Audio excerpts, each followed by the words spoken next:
بسم اللہ الرحمن الرحیم، اللہم صلی علی محمد و علی آل محمد۔ میں ہوں وقاص عزیز۔ ناظرین محترم، کسی سیانے نے کہا تھا کہ سیاست کے سینے میں دل نہیں ہوتا، یعنی یہ ایک بے رحم رویہ ہے، پروفیشن ہے، یا اگر آپ اس کو موجودہ پاکستانی سیاسی منظرنامے کے تناظر میں دیکھیں تو جو ہلچل مچی ہوئی ہے وہ اس بات کو منوعین بالکل درست ثابت کر رہی ہے۔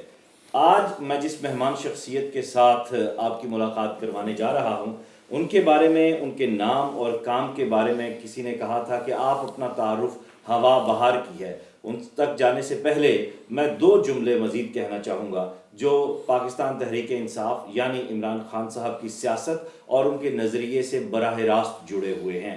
یقیناً دنیا میں وہی سیاستدان امر ہوئے جو کسی نظریے کے ساتھ عوام تک پہنچے، اور عوامی نظریہ یہی ہمیشہ سے رہا ہے کہ ڈیلیور کیا جائے، عوام کی رائے کو نہ صرف مقدم رکھا جائے بلکہ ان کی ضروریات، ان کی خواہشات کو بھی پورا کیا جائے، اور یہی چیز قوموں کو قوم بنانے میں مددگار ثابت ہوتی ہے۔ دنیا کی تاریخ اس سے بھری پڑی ہے۔ پاکستان تحریک انصاف کے قائد یعنی عمران خان صاحب جب اپنی جدوجہد کا آغاز کرتے ہیں تو اس وقت بھی عوام کی بات کرتے ہیں، اور دوبارہ جب تازہ ترین الیکشن کمپینز کو ہم دیکھتے ہیں تو تب بھی عوام کی ہی بات ہو رہی ہے۔ لیکن کیا ہوتا ہے کہ اقتدار میں آنے کے بعد 100 دن کے وعدے، پھر بہت سے دعوے، بہت سی چیزیں، مشکلات کا سامنا، اور میں دوبارہ اپنی بات کو دہراؤں گا جیسے میں نے گزشتہ پروگرامز میں بھی کہا کہ سب سے زیادہ تنقید کا سامنا حکومت میں آنے کے بعد، مشکلات نہیں، تنقید کا سامنا اگر کسی کو پاکستان کی تاریخ میں کیا گیا ہے تو وہ عمران خان صاحب ہے۔ شاید اس کی وجہ ان کی کڑی پالیسیز ہیں جن کو اب ہم آہستہ آہستہ آئندہ آنے والے دنوں میں ثمرات کی صورت میں دیکھیں گے۔ یقیناً بیج بویا جاتا ہے، اس کے بعد پھر وہ ایک تناور درخت بنتا ہے، پھر سایہ بھی ملتا ہے اور پھل بھی ملتا ہے۔ پاکستانی عوام نے بہت زیادہ تنقید بھی کی، اور یہ عوامی تنقید ہی ایک لیڈر کو اس کی منزل تک لے جانے میں مددگار ثابت ہوتی ہے۔ اپوزیشن کے تو نعرے ہوتے ہیں، پی ڈی ایم کی بات ہو یا دیگر چیزیں ہوں، ان سب پہ بھی بات کریں گے، لیکن میں آپ کو آج ملواتا ہوں جناب ملک احمد حسین ڈہر صاحب سے، جن کی سیاسی جو زندگی ہے وہ جد و جہد سے عبارت ہے۔ ایک ایسے شخص سے جس نے بالکل روٹ کاز سے سیاسی سفر کا آغاز کیا اور پھر عوام کی بات آج بھی پارلیمان میں وہ کر رہا ہے، جناب ملک احمد حسین ڈہر صاحب۔ سر آپ کا بہت شکریہ اور بہت محبت سے آپ کو خوش آمدید بھی کہتے ہیں۔ ہمارے پروگرام کا چونکہ فارمیٹ ایسا ہے کہ ہم اپنے ناظرین کو جتنے بھی عوامی لیڈرز ہیں ان کی ابتدائی زندگی سے پہلے متعارف کرواتے ہیں، پھر اس کے بعد آگے چلتے ہیں۔ تو سر آپ کا چونکہ ایک لیگیسی ہے پالیٹکس کی، خاندانی سیاست کی، تو پہلے ذرا ہمارے ناظرین کو اس سے تھوڑا سا آگاہ کیجئے، پھر آگے بڑھتے ہیں۔ بسم اللہ الرحمن الرحیم، حسبنا اللہ و نعم الوکیل، نعم المولا و نعم النصیر۔ چونکہ میری سیاست اللہ کے بھروسے کی ہے تو اس لیے میں اللہ کا نام لیے بغیر اور ان کے میں یہ بتانا چاہتا ہوں کہ فیملی کے حساب سے میرے جو دادا تھے وہ 1930s میں ڈسٹرکٹ بورڈ کے ممبر ہوا کرتے تھے، اور دونوں، ایک دادا اور ان کے بھائی، ڈسٹرکٹ بورڈ کا الیکشن لڑے تھے، اور اس وقت ای پی مون چیئرمین کا الیکشن لڑ رہا تھا، اور مقابلے میں گیلانی صاحب کے والد لڑ رہے تھے، یوسف رضا گیلانی صاحب۔ ان کے ساتھ ہمارا تب کا ریلیشن ہے۔ تو اس وقت کوئی ای پی مون کے مقابلے میں کوئی بندہ پرپوز یا سیکنڈ کرنے کو تیار نہیں تھا، جو ڈسٹرکٹ بورڈ کے ممبرز تھے۔ اتنا روب دبدبا ہوتا تھا انگریزوں کا۔ اس وقت بھی میرے دادا ایک نے پرپوز کیا اور ایک نے سیکنڈ کیا، اور گیلانی صاحب الیکشن لڑے اور 1 ووٹ سے جیتے۔ تو ہم اس وقت سے انگریزوں کے مقابلے میں کھڑے ہو کے الیکشنز بھی لڑتے رہے ہیں۔ اور ویسے یعنی آپ کی فیملی کو اگر یہ کہا جائے کہ تحریک پاکستان میں عملی کردار ادا کیا آپ لوگوں نے تو بے جانا ہوگا۔ اور کھرل ٹرائب سے میں بلانگ کرتا ہوں۔ ڈہڑ is a part of Kharal tribe. تو کھرل آپ جانتے ہیں کہ احمد خان کھرل، انہوں نے، ہم وہ شہادتیں وہ دینے والے لوگ ہیں جو انگریزوں کے مقابلے میں ہم لڑے، اور آج بھی میں یہ سمجھتا ہوں کہ اس کے خلاف، اس سوچ کے خلاف جو ہے میری سٹرگل آج بھی جاری ہے۔ اور میں نے اپنے سمجھنے میں ملتان میں سیکریٹریٹ لانے میں میں نے استعفیٰ پیش کر دیا تھا وزیر اعلیٰ صاحب کو، یہ آپ جانتے ہیں۔ صحیح، اس پہ یقیناً ہم آگے چل کر بات کریں گے، پروگرام کا پہلا سیگمنٹ ہے۔ تو آپ کا چونکہ پس منظر جو ہے وہ شہری اور دیہاتی دونوں ہیں، تو بچپن آپ کا کہاں گزرا؟ جی میں اسی گاؤں میں پیدا ہوا، دورانہ لنگانہ، اور یہیں پہ میں نے جو بنیادی تعلیم ہے یہیں سے حاصل کی. میں نے لاء جو ہے وہ میں پنجاب یونیورسٹی سے میں نے لاء کیا, اور اس کے بعد پریکٹیکلی پالیٹکس میں آ گیا. اور پالیٹکس جو میں کرتا ہوں نا جی, اٹس ڈفرینٹ پالیٹکس. میں آپ کو یہ اس کو میں تسلیم کرتا ہوں کہ میں سیاست عبادت کی کرتا ہوں, اور پریکٹیکلی ہر کوئی کہتا ہے, لیکن اس کا ثبوت یہ ہے کہ میں اپنے حلقے میں کسی پر ظلم برداشت نہیں کرتا, اپنے سپورٹرز کے ذریعے بھی کسی پر جھوٹا پرچہ, کسی قبضہ, چور ڈکیٹ کی سپورٹ کبھی نہیں کرتا. پالیٹکس میں کہا جاتا ہے کہ آپ کے پاس جب ووٹر 5,000 والا آئے ووٹ دینے والا, تو اس کے کہنے پہ کچھ بھی کریں. میں انہیں اوپنلی کہتا ہوں کہ میں اپنی کمر کو انگاروں سے نہیں بھروں گا, کیونکہ مجھے جو ٹکٹ ملی وہ دھرنے سے ملی اس دفعہ. اور اس کے بعد جن گیلانی اور بوسن سے جو میری جیت ہے وہ اس بات کا ثبوت ہے کہ مجھے اللہ نے اس سچائی کے بدلے میں یہاں تک پہنچایا, اور ماں باپ کی دعاؤں کی وجہ سے اور اس سچائی کی سیاست کی وجہ سے آج میں یہاں پہنچا. اچھا, پیرنٹس کی بات جب آتی ہے تو آپ کی والدہ سے جو محبت کا ایک سلسلہ ہے وہ تو بچہ بچہ جانتا ہے. تو آپ کا بچپن سنجیدہ تھا, شرارتی تھا, کیسا تھا؟ اسکول لائف کیسی تھی؟ کوئی اسکول کے ٹیچر اگر جو آج بھی آپ کو یاد آتے ہوں, یا اگر وہ حیات ہیں ان سے ملاقات کرتے ہوں آپ؟ سر میرا بچپن ہمیشہ سٹرگل میں گزرا ہے. اچھا. میرے والد صاحب کی 2 شادیاں تھیں, اور وہ جو ستیلا پن ہے نا وہ آج بھی اس کو میں فیس کر رہا ہوں, کیونکہ ہمارے جو سٹیپس تھے وہ میرے سے بڑے تھے, تو ان سے مقابلہ کرتے کرتے نا کب پالیٹکس میں آ گئے.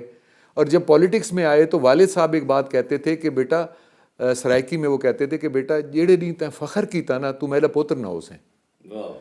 تو فخر کو, ہاں جی, وہ یعنی کہ 100 مربع ان کی زمین تھی والد صاحب کی, اور وہ دھوتی اور چادر چولے میں اس میں رہتے تھے. اور انہوں نے سادگی کی تعلیم دی ہمیں. انہوں نے کہا فخر نہیں کرنا, انہوں نے کہا غریب کو اپنا بھائی سمجھنا ہے, اور سیاست کرنی ہے تو عبادت سمجھ کے کرنی ہے. میٹرک کہاں سے کیا سر آپ؟ میٹرک لاسال اسکول سے کیا. La Salle high school missionary school ہے جی ملتان میں, وہاں سے کیا. کالج لائف گورنمنٹ کالج, یہ ایمرسن کالج سے میں نے گریجویشن کی. ہاں جی. اور اس کے بعد پھر پنجاب یونیورسٹی سے لاء کیا. لاہور نے بھی آپ کی جی بالکل شخصیت میں بڑا کردار ادا کیا. تو آپ طلباء سیاست کا بھی حصہ رہے؟ جی, میں یہاں گورنمنٹ کالج میں بھی الیکشن لڑتا رہا, میں الیکشن بھی جیتا یہاں پہ, لیکن وہاں پہ میں نے الیکشنری پالیٹکس میں نہیں گیا, چونکہ مجھے پڑھائی کے ساتھ ساتھ یہاں پہ جنگ بھی لڑنی تھی اپنے سوتیلوں سے.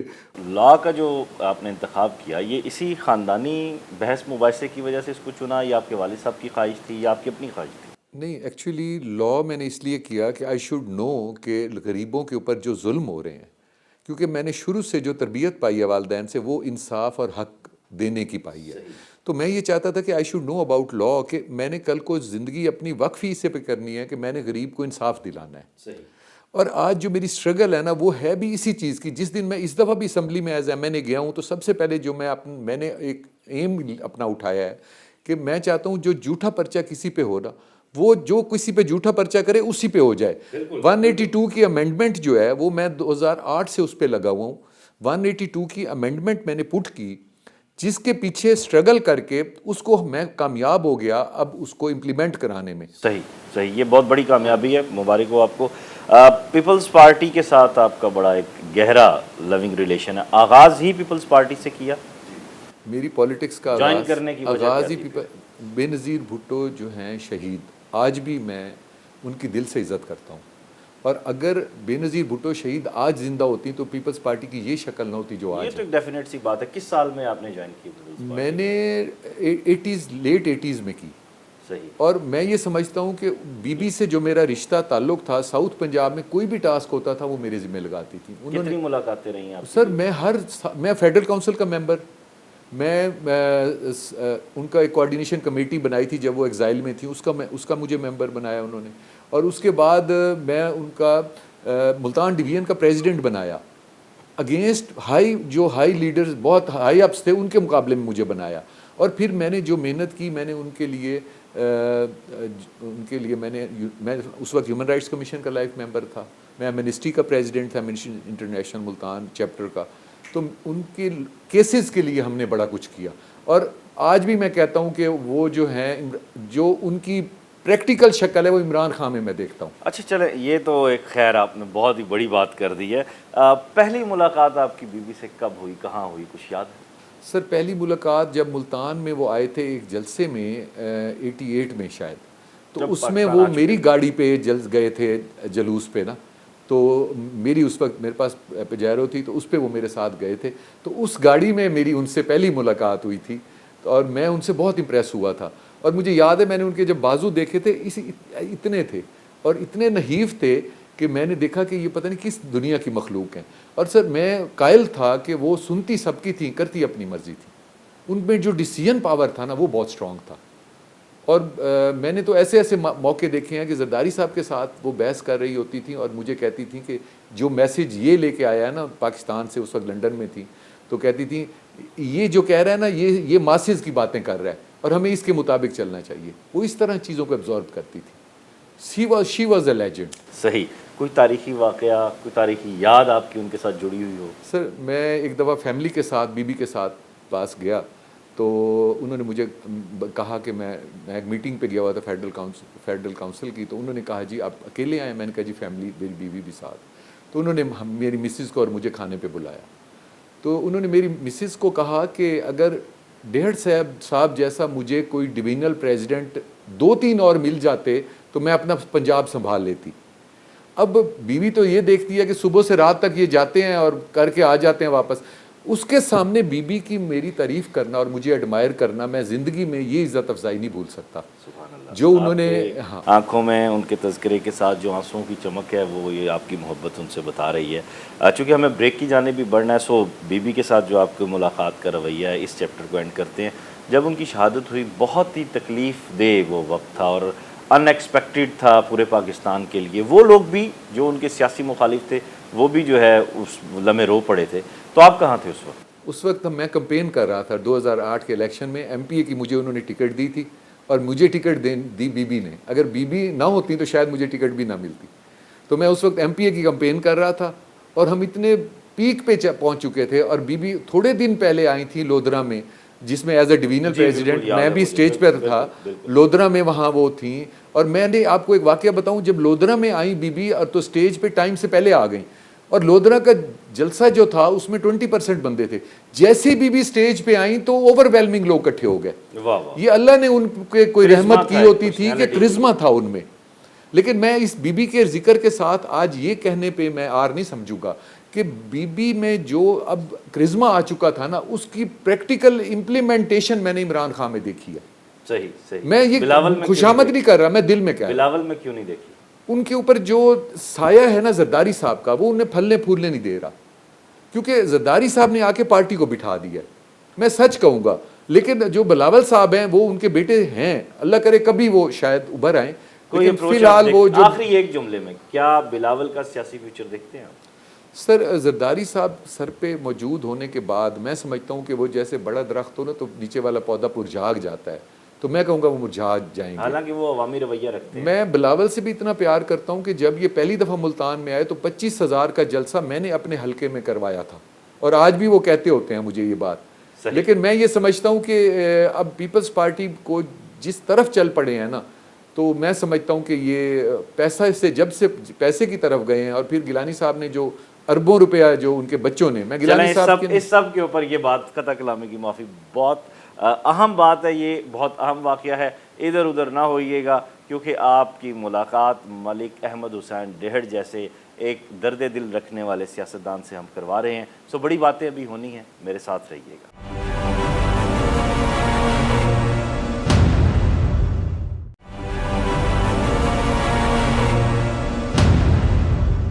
ویلکم بیک ناظرین. اور ملک احمد حسین ڈہڑ صاحب ہمارے ساتھ آج کے اس پروگرام میں موجود ہیں. میں زیادہ باتیں نہیں کروں گا کیونکہ آج بڑی تاریخی باتیں ہونے جا رہی ہیں. ڈہڑ صاحب آپ نے گیلانی خاندان کی بات کی، وہ تذکرہ میں نے اس لیے کیا کہ پیپلز پارٹی میں آپ کی موجودگی، آپ کی بیوی کے ساتھ رفاقت اپنی جگہ، لیکن گیلانی خاندان بھی تو بڑے تمطراق کے ساتھ موجود تھا بھی اور آج ہے بھی. تو کتنا عرصہ آپ ان کے ساتھ رہے اور سپورٹ کیا؟ گیلانی خاندان کے ساتھ ہماری 30s سے ہمارے بزرگوں کے ریلیشنز تعلق اور ہم ان کے ساتھ آ رہے ہیں. اور میں آج بھی یوسف رضا گیلانی صاحب کا نام عزت سے لیتا ہوں کیونکہ ہم ویلیوز والے لوگ ہیں. لیکن مجھے دکھ صرف یہ ہے کہ گیلانی صاحب کو آج اس جگہ پر ان کی اولاد نے پہنچایا ہے. میں گیلانی صاحب کو پرائم منسٹر ہاؤس میں جا کے ان کے بیڈ روم میں مجھے ایکسیس تھی, مجھ سے بہت پیار کرتے تھے, میں ایڈمٹ کرتا ہوں اس بات کو. میں انہیں کہتا تھا کہ یہ ایفیڈرین کا اسکیم آنے والا ہے, یہ حج اسکیم آنے والا ہے. میں نے انہیں پہلے بتا دیا تھا. وہی باتیں انہوں نے بچوں کو بتا دی, بچوں نے مجھ سے نفرت کر لی. اور جو انہوں نے خوشنود لاشاری کے تھرو ٹریلینز جو کچھ انہوں نے کیا ہے, انہوں نے پیسہ تو رہ جانا ہے, لیکن انہوں نے گیلانی صاحب کے ساتھ جو کیا ہے تو میں سمجھتا ہوں کہ وہ ڈیزرو نہیں کرتے تھے ایسی اولاد. میرے لیے وہ عبد القادر صاحب نے خود مجھے کہا جب یہ جیل میں تھے اور میں نے سارا پیچھے سنبھالا ہوا تھا اور میں الیکشن لڑ رہا تھا گیلانی صاحب کا, جب مجتبیٰ گیلانی صاحب MNA کا لڑ رہے تھے, انہوں نے کہا جی پہلا جلسہ میں نے عبد القادر صاحب کو کروایا تھا, اور انہوں نے کہا کہ انکل آپ میرے سیاسی استاد ہیں. اسی سیاسی استاد کو نکال دیا پارٹی سے اور MPA کی ٹکٹ بھائی کو دے دی. وجہ کیا بنی؟ 2013 میں جب بی کا ایک اصول ہوتا تھا کہ جب وہ MNA کوئی ہوتا, MPA ہوتا تھا تو اس کو اگلے دفعہ ٹکٹ پارٹی پالیسی میں مل جاتی تھی. میں نے 2008 میں 43,000 ووٹ لیا ایز MPA, جو کہ ریکارڈ تھا, اور میری 18,000 کی سکندر بوسن سے لیڈ تھی. جب 2013 میں مجھے ٹکٹ دے دینا چاہیے تھا, لیکن چونکہ بی شہید ہو گئیں, ہم یتیم ہو گئے, اور اس کے بعد زرداری صاحب آ گئے, ادھر سے گیلانی صاحب نے سنبھال لیا, تو انہوں نے اپنے بیٹے کو ٹکٹ دلوا دی جو اغوا ہو گئے تھے, علی حیدر گیلانی صاحب, تو ان کو ٹکٹ دے دی, ہمیں انہوں نے بالکل آؤٹ کر دیا. حالانکہ جب شاہ محمود قریشی صاحب اپنے حلقے میں, جب وہ پریزیڈنٹ تھے پیپلز پارٹی کے پنجاب کے, تو وہ ارشد راں والی ٹکٹ لینا چاہتے تھے حلقے سے, لیکن بی بی نے کہا تھا چونکہ وہ سٹنگ میرا MP ہے میں وہ ٹکٹ نہیں دوں گی, وہ جہانیہ سے لڑے. واہ واہ واہ واہ, یاد ہے آپ کو؟ اور میری ٹکٹ چھین لی گئی. یہ پارٹی پالیسی سے انحراف تھا. جس دن آپ پالیسی سے ہٹیں گے تو پارٹی تباہ ہوگی نا. بالکل ایسا ہی ہے. تو یہ واحد وجہ تھی آپ کی؟ یہی واحد وجہ تھی, اور میں تو کبھی بھی نہ چھوڑتا. مجھے راجہ پرویز اشرف صاحب نے بلا لیا, انہوں نے کہا آپ شہباز شریف صاحب سے ملے. میں نے کہا جی میں اس لیے ملا ہوں کہ ساری زندگی کی میری محنت اور میں پارٹی پہ جو کچھ میں نے لگایا ہے, اس کے بعد آج میری MPA کی ٹکٹ بھی مجھے آپ نہیں دے سکتے. تو انہوں نے کہا کہ تم مجھے انہوں نے خود کہا کہ تم پنڈی کے, میں پنڈی کا ڈویژنل صدر تھا, تم ملتان کے ڈویژنل صدر, ہم بی کو اس لنڈن اور دبئی میں ملتے تھے, اور تم تو میرے کلیگ ہو, تم پارٹی چھوڑ جاؤ گے تو جاؤ, میں نہیں آپ کو ٹکٹ میں نہیں لینے دوں گا اس کو, گیلانی صاحب کے بیٹے کو. میں زرداری صاحب کو بھیجتا ہوں ملتان, وہ جا کے آپ کو ان کے گیلانی صاحب سے میٹر سالو کرا دیں گے. زرداری صاحب آئے ملتان, مجھے بلایا بھی نہیں گیا. پھر اس کے بعد مجھے پتہ چلا کہ گیلانی صاحب نے انہیں کہا کہ میرے حلقے میں آپ دخل نہ دیں, اور پھر مجھے آؤٹ کر دیا گیا. صحیح. پاکستان تحریک انصاف میں ڈائریکٹ شمولیت ہوئی, کسی کے تھرو گئے, خان صاحب سے ڈائریکٹ ملے, کیسا یہ معاملہ ہوا؟ مجھے ڈاکٹر اختر صاحب کے تھرو میری شمولیت ہوئی, اور میں جب خان صاحب کو ملا تو خان صاحب سے میں نے 2 باتیں پوچھی. میں نے کہا سر آپ کی پارٹی میں 2 گروپ ہیں, ایک جہانگیر ترین صاحب کا گروپ ہے, ایک مخدوم شاہ محمود قریشی صاحب کا, تو میں کس کے ساتھ لابنگ کروں, آپ مجھے بتا دیں. تو انہوں نے مجھے کہا آپ لابنگ نہ کریں, آپ محنت کریں, آپ محنت کریں, میں آخر میں انٹرویو لوں گا اور آپ کی محنت دے کے آپ کو ووٹ دوں گا. اور جب آخری وقت آیا تو اس وقت PTI کے اوپر یہ ہو گیا کہ سپر پاور وہ لیں, ہائی الیکٹیبلز لیں. اب الیکٹیبلز کا ان کو بھوت سوار ہو گیا, تو ہماری کہاں بات سنی جانی تھی, ہمارا نام ہی نہیں تھا. ادھر سے سکندر بوسن کو انہوں نے ٹکٹ اناؤنس کر دیا, اور جیسے انہوں نے اناؤنس کیا اس کا ٹکٹ, میں نے جا کے دھرنا دے دیا بنی گالا, اور میں 8 دن دھرنا دیا. 2000 بندے تھے وہاں, اور ہم وہ سامنے بیٹھ گئے, اور ہم وہاں نعرے لگاتے رہے عمران خان صاحب کے, اور PTI کے ترانے گاتے رہے, اور وہ سارے ورکر وہاں بیٹھ گئے. تو 8 دن کے بعد جب خان صاحب ہمارے اس میں آئے کیمپ میں, تو میں نے ان سے صرف ایک ریکویسٹ کی. میں نے کہا سر جو آپ نے سرویز کروائے ہیں نا, ان سروے میں چیک کر لیں, اگر تو لگے کہ میں نے 4 سال محنت کیا دن رات, اور ورکر کو میں نے خدمت کیا ورکر کی, اور میں کاؤنسلر لیول پہ میں نے محنت کی تھی. تو انہوں نے پھر وہ منگوایا سروے, ان دیکھا کہ اس میں تھا کہ بھائی ہی از اے وننگ کینڈیڈیٹ اللہ کی مہربانی سے. پھر انہوں نے مجھے ٹکٹ دی, اور جب 25 دن میں نے کمپین کی اس کی, اور اس کے بعد جس سکندر بوسن کو انہوں نے ٹکٹ دی تھی اس سے میری 37,000 کی لیڈ تھی اللہ کی مہربانی سے, جو 3 دفعہ وزیر بن چکا تھا. اور اس سے گیلانی صاحب کے بیٹے سے میری 11,000 کی لیڈ تھی. اور اس کے بعد جس دن یہ ہو رہا تھا اعلان, تو عمران خان صاحب نے, میرے دوست ہیں مظہر برلاس صاحب, میرے بھائی ہیں اس میں, جی سینئر جرنلسٹ ہیں ہمارے بھی بڑے بھائی. تو انہوں نے جو ہے مجھے بتایا کہ عمران خان صاحب نے رزلٹ کے بعد پوچھا احمد حسین ڈیڑھ کا کیا بنا, تو انہوں نے کہا کہ جی رزلٹ لیٹ ہے. تو جب میرا رزلٹ آ گیا کہ جیت گئے تو انہوں نے کہا ویل ڈن احمد حسین ڈیڈ. تو میں نے کہا میرا ویل ڈن نہیں ہے, یہ تو میرے لیڈر کا ویل ڈن ہے, میں تو سارا انہی کا, یہ میرے پاس جو بھی ٹکٹ ہے جو کچھ ہے انہی کی امانت. صحیح. چلیں یہاں تک تو بہت اچھا سفر آپ کا ان سے, لیکن کیا خان صاحب نے اقتدار کی باغ دوڑ سنبھالنے کے بعد جو اناؤنسمنٹس کیں, جو پالیسیز وہ لے کر آئے, جو ٹیم انہوں نے بنائی, اس سے آپ متفق ہیں؟ سر مجھے پہلی بات تو یہ سچ بولنا چاہیے. سر بات یہ ہے کہ میں نے ایک ڈرامہ دیکھا ارطغرل, اس میں نے دیکھا ایک بندہ مشن پہ چل رہا ہے, آنیسٹ ہے, اس کا نام ہے ارطغرل. اسی طرح خان صاحب ایک بندہ ہے جو اس مشن پہ چل رہا ہے. ارد گرد پوری ٹیم جو ہے آئی ایم ناٹ سیٹسفائیڈ. چند ایک بندے جو آنیسٹ ہیں ان کے ساتھ, ان کے علاوہ پوری ٹیم اکثریت جو ہے, مطلب ہماری قوم جو ہے وہ من حیث القوم ہم ویسے ہی کرپٹ ہیں. نہیں, وہ من حیث القوم کرپشن تو تب ختم ہوگی نا. اب آپ کی بات کاٹ رہا ہوں, قطع کلامی کی معافی, کیونکہ آپ نے بی بی شہید جیسی بڑی لیڈر کے ساتھ کام کیا ہے, آپ لیڈر کے معنی بھی جانتے ہیں اور آپ نے لیڈر کو دیکھا بھی ہے. آج خان صاحب کو اگر آپ لیڈر کہہ رہے ہیں تو ان کی پالیسیز تو مایوس کن ہے. آپ کا تو رویہ بتاتا ہے کہ آپ جہاں سے مایوس ہوتے ہیں آپ وہاں جاتے ہی نہیں, ان کے ساتھ سٹینڈ ہی نہیں کرتے. اگر اتنے اختلافات مطلب جو کام ہو رہا ہے اس سے آپ اتنا اختلاف کرتے ہیں تو خان صاحب کو آپ نے بتایا نہیں. سر ایک مافیا ہے, اب وہ مافیا جو ہے پولیٹیشنز کا بھی ہے, وہ بیوروکریسی کا بھی ہے. یہ مافیا ہے جنہوں نے جڑیں 25 سال 30 سال سے جڑیں پیدا کی ہوئی ہیں. عمران خان بذات خود ایک ایسا آنیسٹ اور ایسا لیجنڈ ہے جو بار بار پیدا نہیں ہوتے. اور جب ایسے آنیسٹ لوگ آتے ہیں سر, تو دیکھیں اب عمران خان کے آنے سے کیا فائدہ ہوا. میں چند باتیں آپ کو بتانا چاہتا ہوں. مثلا اس وقت کرنٹ اکاؤنٹ ڈیفیسٹ جو ہے وہ پاکستان میں پہلی دفعہ 18 سال کے بعد 770 ملین اس وقت ہے, 1 ارب 30 کروڑ ہے, جو کہ ہم خسارے میں چلے گئے تھے. اس کے بعد ہماری ایکسپورٹس بڑھ گئی ہیں, ہماری ریمیٹنس بڑھ گئی ہے, ہماری امپورٹس کم ہو گئی ہیں. ایکسپورٹس میں 8% اضافہ ہو گیا ہے. 20.5 بلین ایکسپورٹس 2017 میں جو تھیں اب وہ 25 بلین پہ پہنچ گئی ہیں. اس کے علاوہ 6000 میگا واٹ کے جو منصوبے ایک وقت میں انہوں نے بنائے تھے, اپنا اس وقت ایوب نے بنائے تھے, تو ہم کہتے تھے کہ منگلا اور تربیلا اور یہ آ گئے ہیں تو بڑا وقت کام ہوا ہے. اس وقت جو پن بجلی پہ ہائیڈرل پہ کام ہو رہا ہے وہ 14600 میگا واٹ بجلی اگلے 5 سال میں بن جائے گی.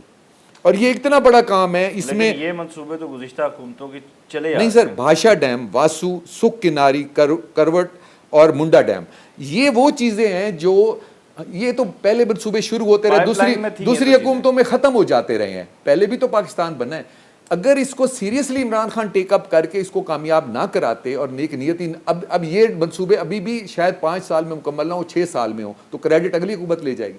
لیکن اس کو جاری رکھنا اور اس کو کامیاب کرنا یہ اصل نیک نیتی. عمران خان کو کسی نے کہا جی کہ آپ اگر سیاستدان بنتے ہیں تو آپ ان کو روک دیں کیونکہ یہ آگے اگلے دور میں جا کے شروع ہونے والے ہیں.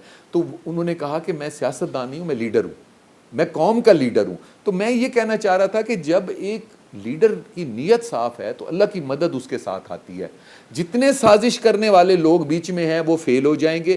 آئی ایم گیونگ یو, آج میں آپ کو پریڈکشن کر رہا ہوں کہ 5 سال کے بعد آپ دیکھیں گے عمران خان کامیاب ہوگا, کیونکہ اللہ کی مدد اس کے ساتھ. سازش آپ کسے کہہ رہے ہیں؟ عوام کو کھانے کو نہیں مل رہا, عوام کو صحت کی سہولیات نہیں مل رہی, عوام کو ایجوکیشن نہیں مل رہی. آپ کے جنوبی پنجاب میں ٹھیک ہے, اس پہ یہ بریک کے بعد میں آپ پہ اس سے بات کروں گا, لیکن جو مین کوسچن میں آپ کے سامنے رکھ رہا ہوں, اگر یہ چیزیں سازش ہیں اور وہ جو ایم این ایز اور ایم پی ایز میں انگلیوں پہ گنوا سکتا ہوں, آپ کو بھی پتہ ہے کہ کیا کیا کرپشن, اور میں آج آپ کو ایک پریڈکشن دے رہا ہوں کہ پی ٹی آئی کی گورنمنٹ جب 5 سال مکمل کرے گی تو اس کے بعد کرپشن کا وہ باب اور چیپٹرز کھلیں گے جو گزشتہ حکومتوں میں نہیں ہوئے.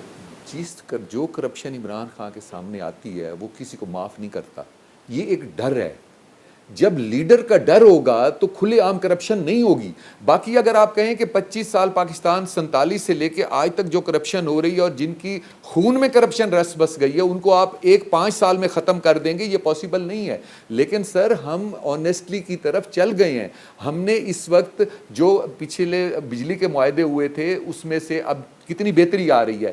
آپ سی پیک میں جو پچھلی دفعہ ٹھیکے ہو گئے تھے اس میں کتنی بہتری آ رہی ہے. یہاں تو یہ وہ ملک ہے جہاں پہ اگلوں نے کہا کہ آئی ٹی ہم سے مفت لے لیں, آئی ٹی انہوں نے کہا جی نہیں ہمیں کمیشن دیں, ہم پھر آئی ٹی کے منصوبے لیں گے. اس ملک میں جب ایک کام سیدھا ہو کے چلنے لگ گیا ہے تو وہ کام آج ہمیں سمجھ نہیں آ رہی کہ 5 سال میں عمران خان کیسے کامیاب ہوگا. لیکن میری ایک بات لکھ لیں, جب ایک آنیسٹ بندہ آنیسٹی کی طرف چلتا ہے, میں گیلانی بوسن کے مقابلے میں جیتا ہوں, ایمانداری سے جیتا ہوں.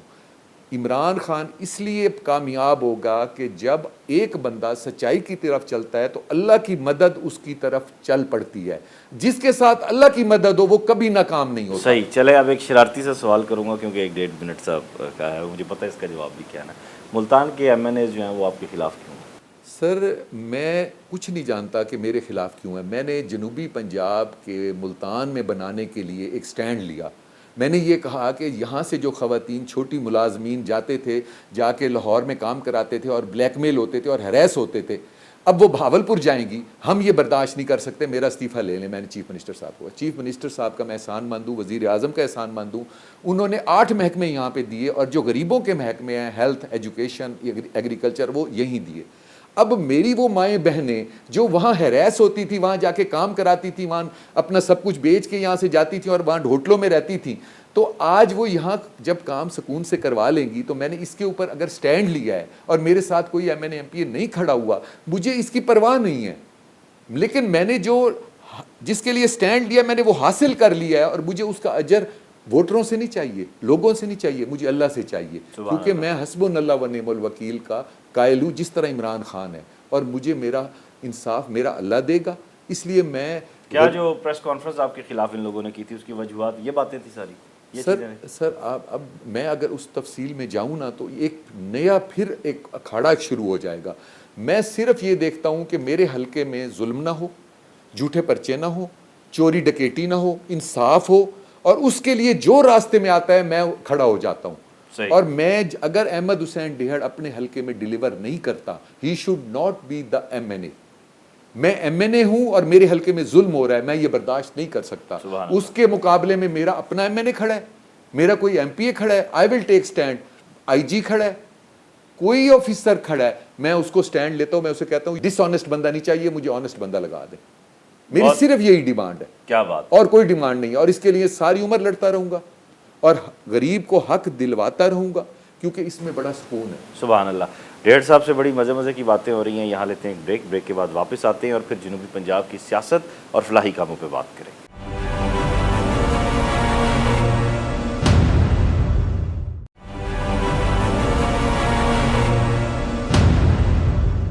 ویلکم بیک ناظرین. اور ملک احمد حسین ڈیہڑ صاحب ہمارے ساتھ موجود ہیں. جیسے میں نے پہلے کہا کہ انقلابی گفتگو ہو رہی ہے, سو اسی گفتگو کو آگے بڑھاتے ہیں.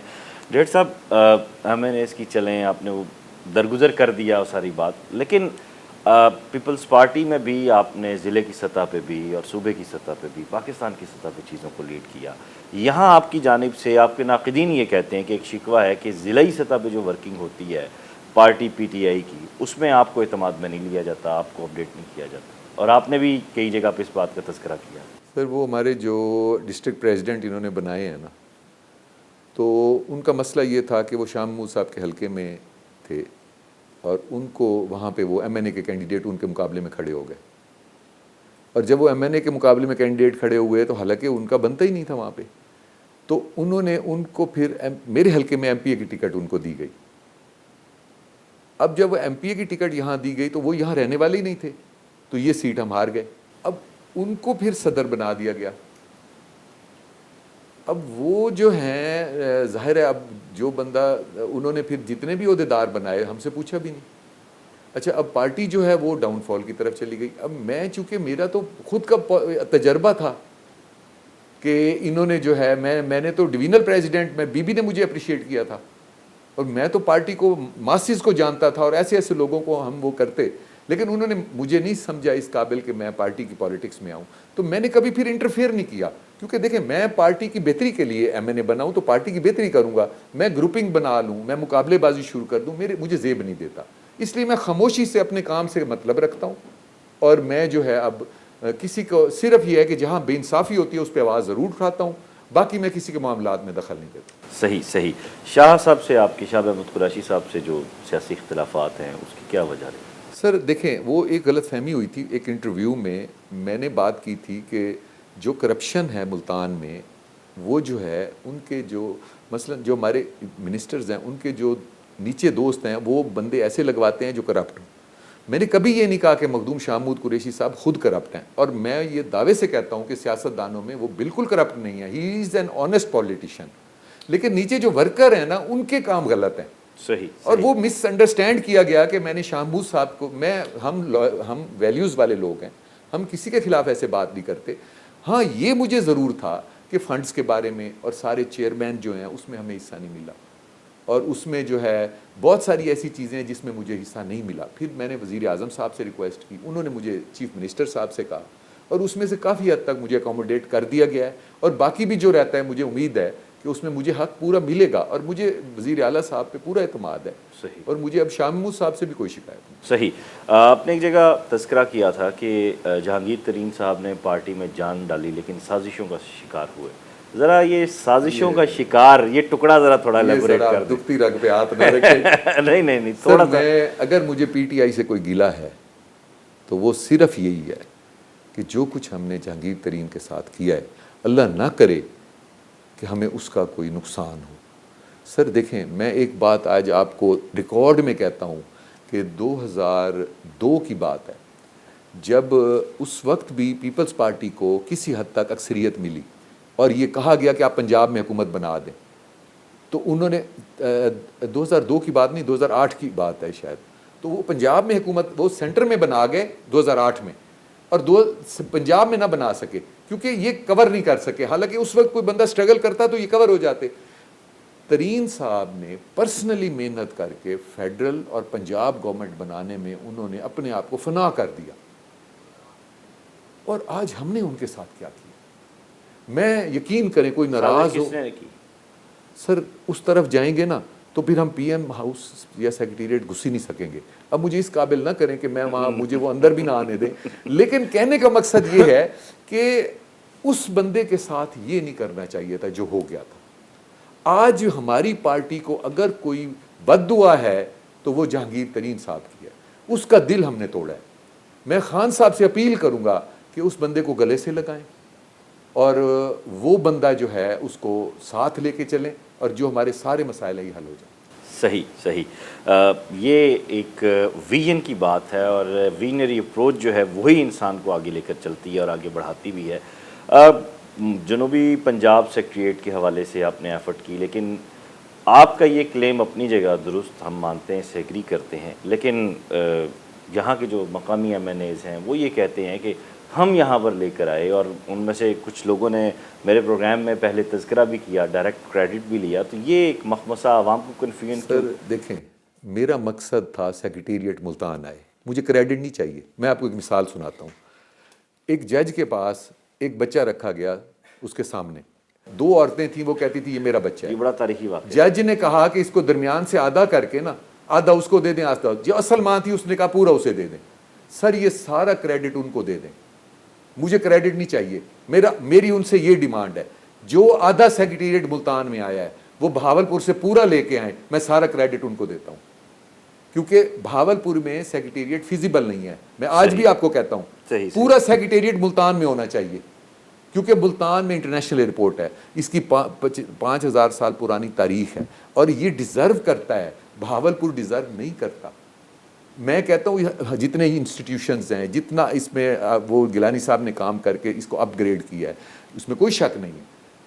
وہ آج ملتان ہیڈ بننے کے قابل ہے. ہمارے پاس اتنا پیسہ نہیں ہے کہ ہم بہاولپور جیسے شہر کو ایک دفعہ پھر بنا کے اور ایک وہاں پہ سیکریٹریٹ بنائیں اور صوبے کی طرف لے جائیں.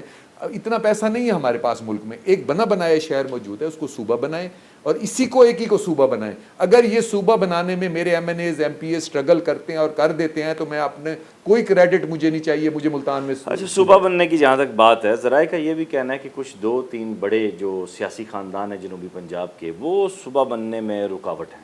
سر میرا خیال ہے کہ ملتان کے سیاسی خاندان کی بجائے اگر ہم تخت لاہور کی بات کریں کہ تخت لاہور میں جو بھی حکمران آج تک رہے ہیں وہ اس کا خون تو چوستے رہے ہیں. لیکن تخت لاہور پہ تو آپ کے جنوبی پنجاب کا ہی بیٹا بیٹھا ہوا ہے بزدار صاحب کو تو, اور پہلی قرارداد بھی جو ہے وہ جو پنجاب اسمبلی میں پیش ہوئی تھی وہ جنوبی پنجاب کی ہوئی تھی. دیکھیں بھائی, میری ایک رائے ہے جو میں سمجھتا ہوں, جس میں میں کسی کو اور ٹھیک ہے, وہ رائے یہ ہے کہ جیسے ہی اس بھولے, جس کو بھولا وزیر اعلیٰ کہتے ہیں آپ, میں کہتا ہوں پاکستان میں اس سے طاقتور اور سمجھدار وزیر اعلیٰ آج تک نہیں آیا. کیوں؟ یہ سیکریٹریٹ جو بنا ہے نا, یہ اصل میں صوبہ بن گیا ہے. ابھی سیکریٹریٹ کو اس وقت سیکٹریز کو اختیارات دینے میں جتنا بیوروکریسی کو تکلیف ہے آپ سوچ نہیں سکتے. اب تخت لاہور کی جو بیوروکریسی بیٹھی ہے وہ ان کو اختیارات دینے کو راضی نہیں ہے. ایک دفعہ یہ اختیارات جو وزیر اعلیٰ کی مہربانی سے اور وزیر اعظم کی مہربانی سے ان کو مل رہے ہیں, اختیارات مل گئے, ہمارا صوبہ بن گیا, غریب کا صوبہ بن گیا. دیکھیں احمد حسین ڈیڑھ کو صوبہ اس لیے چاہیے کہ یہاں کا وزیر اعلیٰ ہو, یہاں کا سیکریٹریٹ ہو, یہاں سیکریٹریٹ نہیں, یہاں وزیر اعلیٰ ہاؤس ہو, یہاں ان کا سیکریٹریٹ. لیکن سیکریٹریٹ آنے کے بعد غریب کو صوبہ مل گیا ہے, جس غریب نے وہاں جا کے کام کرانے تھے اس کے کام ہوں گے. لہٰذا یہ ایک دھوکہ ہوا ہے ان لوگوں کے ساتھ جو صوبے کے خلاف تھے. جیسے ہی سیکریٹریٹ بنا ہے آپ دیکھ لیجئے گا کہ ہمیں یہ کون کہہ سکتا تھا کہ سیکٹری لاہور کا اور یہاں کا سیکٹری پوری طاقت کے ساتھ, پوری اختیارات کے ساتھ کام کر رہے ہیں, تبادلے کر رہے ہیں. ہمارا آئی جی یہاں کا تبادلے کر رہا ہے, سیکٹری کر رہا ہے. میں سلام پیش کرتا ہوں آئی جی صاحب کو جو اس وقت موجود ہیں, انہوں نے اپنے اختیارات دے دی ہیں, لیکن سیکٹریز کو ابھی تک نہیں مل رہے. جس دن یہ ملے میں چیف سیکٹری جو بیٹھے ہیں لاہور میں ان کو سلام پیش کروں گا. یہ اختیارات جس دن مل گئے, ہمیں صوبہ مل گیا. اب غریب کے بارے میں کون سوچتا ہے؟ اگر غریب کے بارے میں سوچیں تو ہمیں صوبہ مل گیا ہے, اور یہ بہت بڑا تاریخی کام ہے. جس وزیر اعلیٰ کو آپ کہہ رہے ہیں نا, اس نے جتنی مشکل سے یہ کام کروایا ہے نا, آپ سوچ بھی نہیں سکتے. میں سلوٹ کرتا ہوں وزیر اعظم عمران خان اور خاص طور پہ وزیر اعلیٰ کو کہ جنہوں نے ملتان کو بھی حق دیا ہے اور ساؤتھ پنجاب کو بھی حق. صحیح. اچھا, آپ رولز آف بزنس کی کچھ بات کرتے ہیں, کیا کچھ اس میں اپڈیٹس؟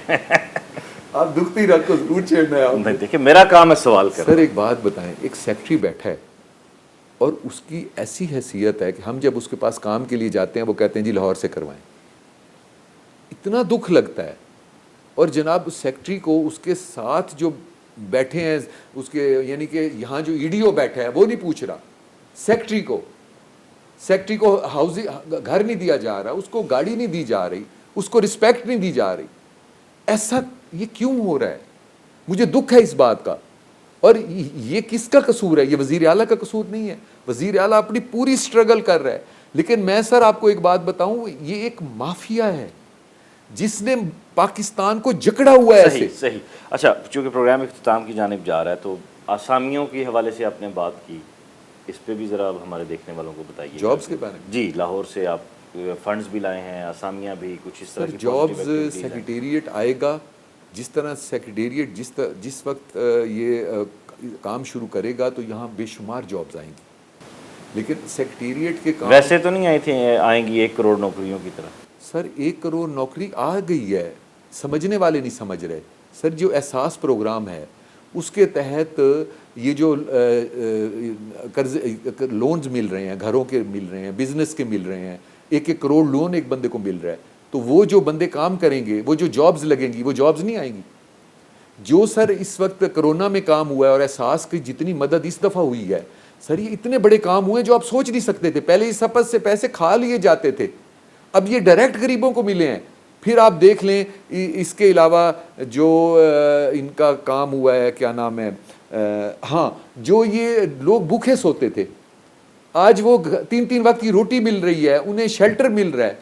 یہ ایسے کبھی کسی نے سوچا تھا؟ یہ عمران خان کا کام ہے, یہ ہمارے اس بھولے وزیر اعلیٰ کا کام ہے. اور سر بلینز, 2 بلین سے اب 3 بلین ہو گیا ہے جو انہوں نے, وہ میڈم ہماری ایک وہ فرشتہ ہیں میڈم ثانیہ نشتر, میں انہیں فرشتہ کہتا ہوں, انہوں نے جو محنت کی ہے اس میں, جی سینیٹر بھی بن, یہ تو کچھ بھی نہیں ہے, ان کو تو اس سے بھی اوپر وزیر بنانا چاہیے. سر جو آپ کا کام کرے نا, ہمیں اس کو عزت دینی چاہیے. ہمارے یہاں انہیں کو تو عزت نہیں ملتی جو کام کرتے ہیں. آخری کوشچن, کہ اگر کوئی پیغام کو میسیج دینا چاہے پاکستانی عوام کو, اپنے حلقے کے لوگوں کو, جنوبی پنجاب کے لوگوں کو.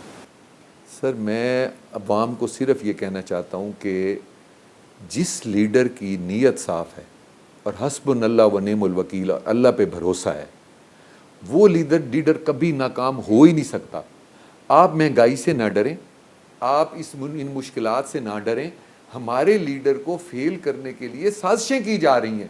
آپ یہ نہ کہیں کہ ایک رات ہم سوئیں گے دوسرے رات یہ مسئلے حل ہو جائیں گے، اس کے لیے 5 سال دیں، اور 5 سال کے اینڈ میں دیکھیے گا اگر آپ کو رزلٹ نہ ملے تو میں کہتا ہوں پھر آپ مجھے پکڑ لیجئے گا، اس لیے رزلٹ ملیں گے کہ عمران خان کا اعتقاد اللہ ارطغرل کی طرح اللہ پہ ہے، اور جس کا اللہ پہ اعتقاد ہو وہ کبھی ناکام ہو ہی نہیں سکتا۔ سبحان اللہ، سبحان اللہ۔ بہت شکریہ سر، آپ نے وقت دیا، اور پروگرام کا چونکہ وقت ختم ہو چکا ہے، جاتے ہوئے میں بس آپ کو یہی کہنا چاہوں گا، یہی گزارش کرنا چاہوں گا کہ ووٹ آپ کا ہے۔ اگر آپ اپنے ووٹ کے ساتھ نیک نیت ہیں اور ملک احمد حسین ڈہڑ جیسے جو ویژنری ہمارے لیڈر ہیں ان کو آپ ووٹ کریں گے تو پھر پاکستان یقیناً ترقی کرے گا، کیونکہ یہی چراغ جلیں گے تو روشنی ہوگی۔ اپنا خیال رکھیے گا، پاکستان کا خیال رکھیے گا۔ خدا حافظ۔